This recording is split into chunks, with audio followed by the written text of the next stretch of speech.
History of strikes in Mombasa.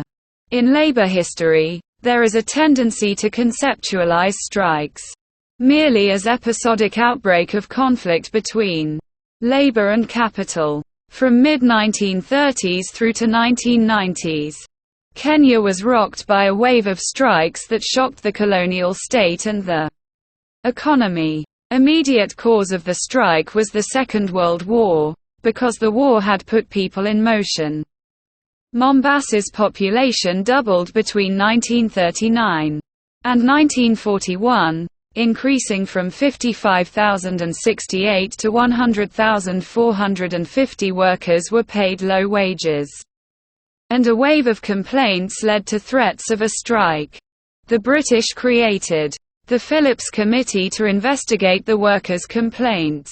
Forming the committee pacified the workers for a time, but by the end of 1946, workers in Mombasa were upset with the lack of change. In December 1946, workers held mass meetings, rumors spread about a potential strike, and government officials attempted to prevent action. On 7 January 1947, 3,000 workers met to organize a strike, and on 13 January 1947, 15,000 workers declared a general strike. 3/4 of the labor force did not show up to work, paralyzing Mombasa. The workers involved in the strike included government workers, railroad workers, hotel workers, domestic servants, 4,000 dock workers, and many others. Taxi drivers went around the city spreading word of the strike and urging others to participate. The government immediately declared the strike illegal, citing the defense regulations, making it necessary for the port at Mombasa to stay open, as it was the only major access site to Kenya Colony and Uganda, then known as the Uganda Protectorate. Government threats did not stop workers. Everyday strikers met at a soccer field to organize. On 14 January 1947, 10,000 workers showed up to the daily meeting, which was run with no official leader, giving everyone an opportunity to speak. Soon the meetings resulted in formation of the African Workers' Union. The people appointed 12 executive committee members. Though Muhammad Kibwana was declared president, though his role in the strike is unclear. It was Chege Kibachia who played a major role in leading the workers and the African Workers' Union. On 15 January 1947, government officials arrested 421 strikers, but few returned to work. People continued meeting. Kibachia addressed the crowds and urged them to refrain from violence, regardless of the race of the person they were in conflict with. During the strike, no one died and no one was injured.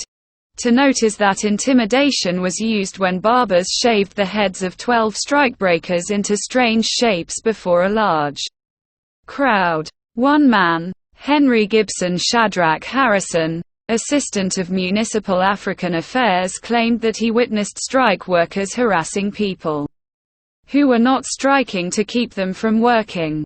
Though this event does not follow the pattern of nonviolence, leaders kept to their nonviolent position. The complete lack of reported injuries and deaths make it appear unlikely that violence played a major role in the strike.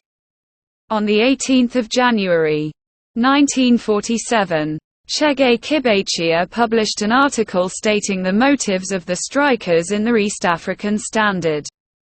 Reasons included workers' perceptions that employers gave unequal payment to workers of different races and that they were partial to certain workers and disrespectful towards African workers. They felt that employers intentionally kept Africans poor to keep them from leaving their jobs, and were not pleased that workers did not receive wives and children allowances.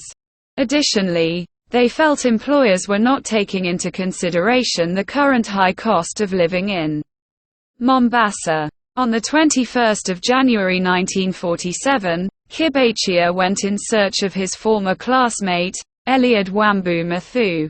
He was the first African member of LEGCO Legislative Council of Kenya and served from 1944 to 1957. During this time, government officials tried threatening the strikers with legal action. Less than 200 workers broke strike. While Kibachia continued his search, Mathu arrived in Mombasa. Government officials had sent him to end the strike. On 23 January 1947, Mathu met with groups of government officials and groups of strikers before speaking to the people on 24 January 1947. At 11:30 he spoke to the people about changing the name of the African Workers' Union to the African Workers' Federation in order to keep the group separate from the Kenya African Union. When he spoke again at 4 p.m., he promised to gain improvements in working conditions within 3 months if the people would end their strike. The people agreed, and on 25 January 1947, all workers returned to their jobs. In keeping with the promises Mathu made to the people, government officials formed the Thaka Tribunal and appointed a sociological surveyor to review the sociological and economic conditions in Mombasa. At the end of March, these two parties recommended a wage increase of 20 to 40% for casual and monthly workers. Government officials met this recommendation. Employees were also given housing allowances, paid holidays, paid overtime, and the tribunal gave workers of at least 5 years a higher minimum wage. The African Workers' Federation continued to hold weekly meetings and attempted to mobilize a second strike because they were dissatisfied with the changes brought by the Thaka Tribunal. They never succeeded, and support for the union dwindled. For 12 days, Mombasa was almost completely paralyzed by a general strike of about 3/4 of the city's workers. Government officials responded, and success was gathered both in terms of wages and benefits.